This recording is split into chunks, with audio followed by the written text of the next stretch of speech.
What do you think the state of the world is? Obviously, it's post-apocalyptic. I mean, what do you think happened? Well, it starts off and you're kind of like you're in a harbor, but everything's dried up. Something happened with the water. Yeah.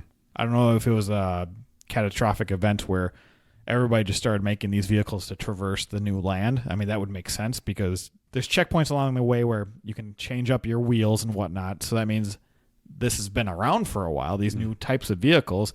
And obviously we have the inventor guy that we go to and then you get the giant one, which is freaking cool. I love it. My guess is there was some global event and now you are using these to transport. So the only thing that doesn't make any sense to me then is why is there no planes or flying stuff, but maybe we'll get that in the sequel. Who knows? Well, and on top of that, and something to think about is it's not necessarily that this was Earth, right? So it doesn't, there may have never been planes. I guess they never really. But so this was my idea, and this only happened because this is actually, I'm going to just link in one of my 3 favorite moments that happened in the game. I'd probably put this one at number 2. Okay. Actually, I'd probably put it at my number 1.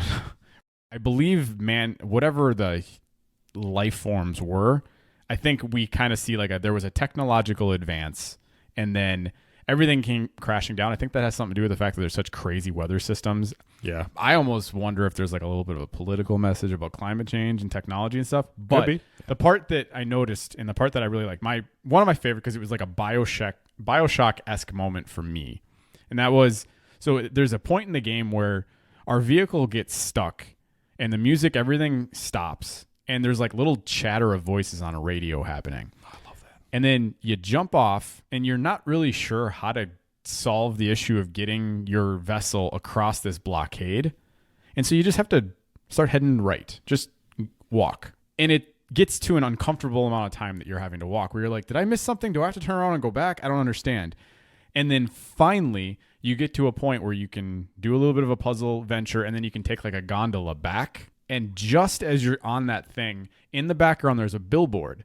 And there's 2 lights that kind of flicker and then they go out. And on the billboard, it says, "We build our future." Yeah, it's so good. Which makes me think there was a lot of technology happening at some point. They were trying to do something and it went catastrophically wrong. Mm-hmm. And so now we're in a collapsed civilization. I think we're perhaps seeing a whole bunch of stranded people, which then would go into where I think the ending is happening, which we can talk about in a little bit.